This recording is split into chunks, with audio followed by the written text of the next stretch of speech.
I'd like to take this opportunity to announce I've retired from a stagehand and now I am an active wrestler once again.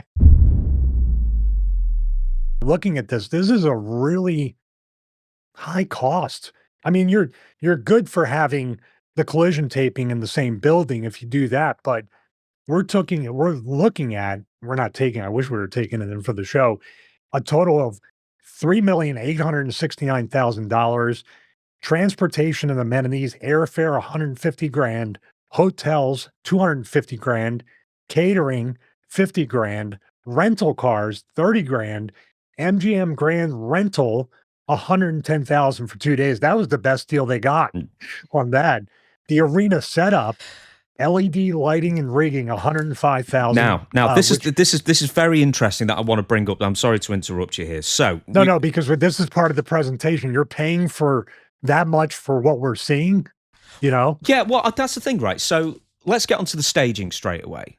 So collision staging and double or nothing staging and dynamite staging is the same, isn't it? I mean, it's got the two tunnels and then a big screen on top. Okay, so surely at some point they've bought this, right? They're not just renting this every single time. But let me just read this here. Lighting and rigging, 105K. And then two down, rigging, 66,000. So they've got rigging and rigging here for a total of over 170.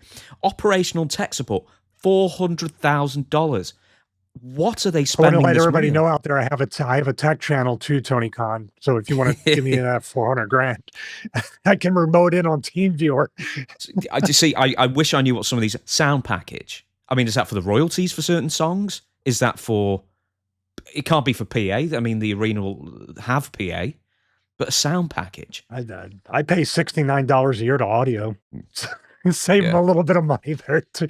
These are now these are figures we got online that we got a week or two online, and we don't know the accuracy of these numbers, but we've seen Khan throw money around to where these don't look that far off.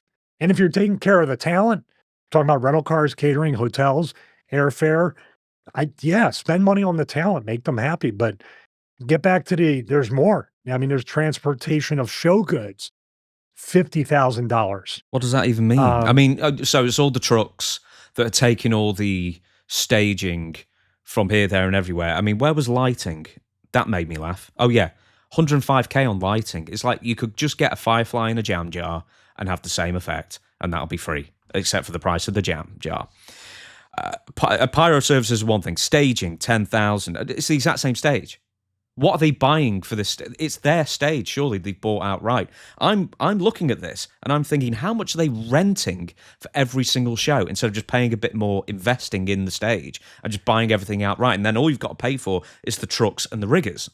Well, I'm going to talk about like what I know. The limited amount that I know from the WWE kind of infrastructure, the way it works. I had a friend, Rich Baker, by the way, we're going to talk about event booking. He was a master of event booking. He and his boss, the supervisor in event bookings, I think his name was Ed. These guys would book literally a year out and be able to really, we talked about last week with the traveling or the clips up on the channel right now. And he would make sure that drives were far enough away from the shows, but not so far away to where the talent got worn down. It's almost an art. But what I'm getting into there, I think Rich and Ed and the team were also responsible for where the trucks are going, where the trucks are at. I think WWE literally has, and they definitely had trucks on the road like all days of the week, either going to a show, leaving a show, going to the next show, setting up, making sure everything's there. And yeah, WWE probably bought the trucks, bought everything. Each truck had its own thing. And of course, when you have multiple shows, you're going to have multiple fleets of trucks. You know what I mean? Sometimes Raw and SmackDown or whatever they're doing pay-per-view wise might not be within, that area to get set up in a proper time and test everything, because they need to test the lighting, test the pyro, test the sound, get there almost a day before to get it all done. But this here looks like, I'm with you. It looks like they're renting everything for every show. And I could be wrong. Or It's his dad's, it's a write-off. They're meant to lose money Hmm. for the NFL franchise or for the company that's, they're a subsidiary under, and his dad needs the write-offs for this. I mean, his dad famously said, like, "Yeah, I'm just gonna give my kids the money to blow before I'm gone and let them enjoy it now." So, there's literally this company was built on basically play money. So, these figures might look like you and I would be homeless on the streets and not be able to even buy ramen noodles, but for Khan, blowing 20 million a year is nothing. So is that a possibility that renting it is for a specific reason if that's what they're doing? I'm just looking here. So let's say a pay per view gets 140,000 buys at $60. I actually put instead of $50. Okay, just excluding everything else and how I worked out. Let's call it about 4 million they make off the pay per view. But there's only 8 of those a year. So let's assume that the pay per view doesn't matter, and actually it's a Dynamite taping and then a Collision taping, and then it's basically the same show, and then you're basically paying people the same amount. So really, if it was just a regular week without $4 million worth of pay-per-view revenue coming in, I mean, here are the, I think I've got it here. I think the gates between the two is anywhere between $700,000 and $900,000 in gates, and that doesn't include merchandise and stuff like that. But it seems to me on the weekly, AEW is losing a tremendous amount of money. Now, we're not factoring in the 1.5 million a week they get from Turner, from WBD as well to top that up. But we know for a fact that AEW hasn't turned a profit since it existed. I'm pretty sure that's the case. And we also know that WBD and Tony Khan are still in negotiations. Tony Khan has been in, I don't know anything really about American football, in the red zone. They're at the 1 yard line. I mean, they've been on that damn 1 yard line for about 3 months now with the negotiations. Well, I think they're playing that game of chicken I talked about. I use that analogy, that metaphor a lot. The game of chicken is the Warner Bros. Discovery is also restructuring everything. They cut a lot. That's what they did. The AEW is now having, like you said, content is king, but ratings have to mean something. If nobody's watching, say, Collision's one of the shows you and I were talking about in our pre-production that's tough. It's like the odd man, and ROH is even more like, we'll get into that. But Dynamite and Rampage can have a good draw. They just need to make the adjustments with that. But no matter what adjustments you make creatively, financially, if every single year your payroll is going up, your ratings are going down, attendance is going down, and no amount of merchandise and then you got the Fight Forever video game, how much money did that lose? I just saw it free on PlayStation Plus and maybe $10 new at GameStop. So they definitely need, there was how many millions of dollars or tens of millions of dollars that were thrown into the game.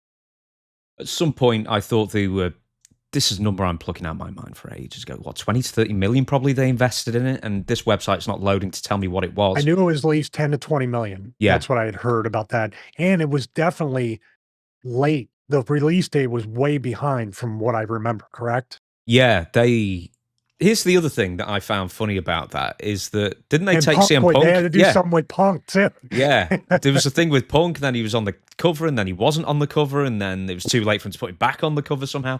And here's the other thing: they put 10 wrestlers, I think, on the cover of that. So that's 10 cover stars you've got to pay as well, which I'm sure is very philanthropic for Tony Khan to do as well. But that's more expense. Well, that's a gray area though. Are they paying royalties? Are they paying royalties on the video game? And in WWE, at least towards the end when I was there, you can be on the main roster. That's when you get paid. And that's why when I was there early in my career there and got into a couple games, those checks are really good. But there's also something with DLC where you're not going to get a royalty or you're going to get a fraction. So if you're in the DLC, like I think they added Jay White or something I saw recently to DLC, and they did a segment backstage. But you may not get that. The guaranteed contracts in AEW, I don't know if they're just all encompassing, no matter t-shirt sales or whatever, or if you have an incentive to make more money with t-shirt sales, video games, action figures, stuff like that. I assume Tony Khan is not going to be greedy like that. That he wants to take care of the talent. So I'm assuming he's paying royalties.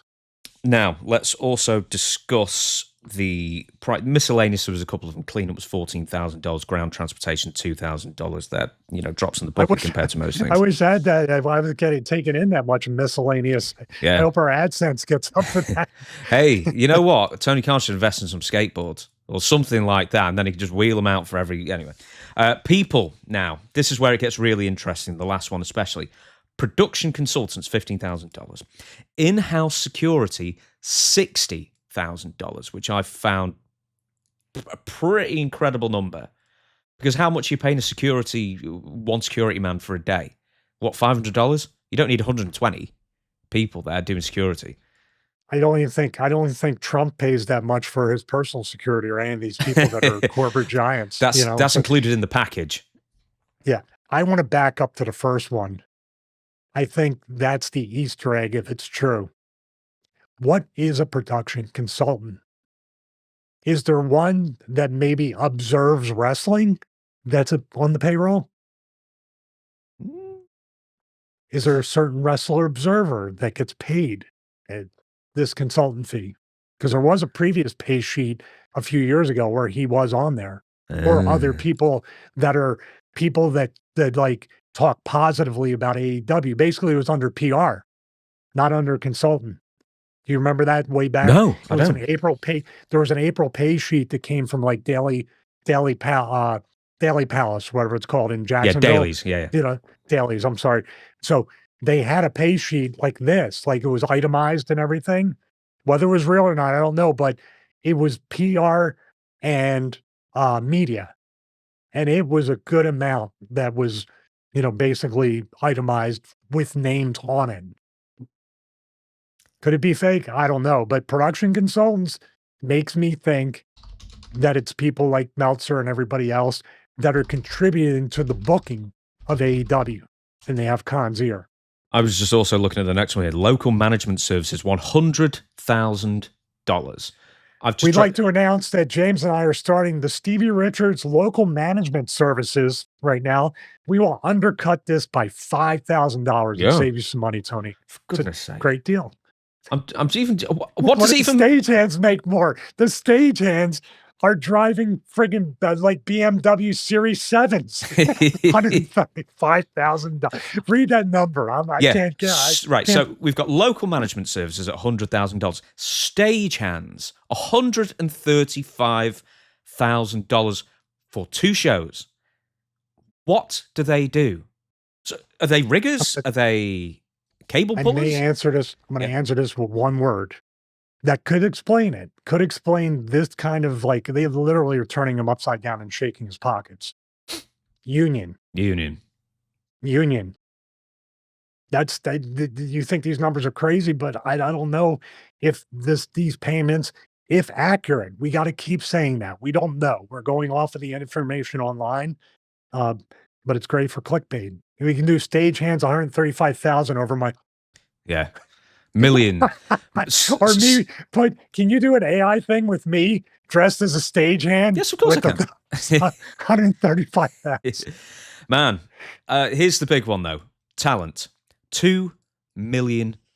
So last week you said AEW is probably paying their talent, or you read recently, $100 million or even slightly over $100 to $105 million per year on talent. And I was thinking, stop it. And then I looked at this and I was like, well, this is 1 week. Times that by 52. Is it downside guarantees where they give them a bonus for pay-per-view appearances? Or is it just a flat rate? I keep trying to look. I can't find the answer. I could actually investigate and find the answer. But this would suggest $100 million just on talent. So that would be the wrestlers, the managers, the referees, the commentators, backstage interviews, that kind of thing. $2 million. Well, I'd like to take this opportunity to announce my short-lived return to wrestling. No, I've retired from a stagehand, and now I am an active wrestler once again. Unreal. I can pivot and just. It's unreal.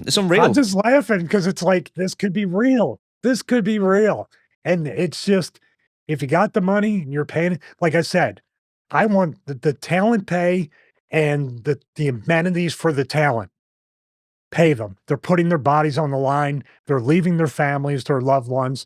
They only have so many bumps. They only have so much time in this business. Make them as comfortable as you can. Pay them as much as you can. The WCW, back when I was on Nitro and everybody was happy, they were getting paid. Everybody was making a living. It was guaranteed. We were paid like professional athletes. This is what I hope is true with AEW, that guys and girls are getting overpaid. Let them get overpaid. Just save your money. And hopefully Tony and his father doesn't wake up one day and talk to Tony and just say, I'm done.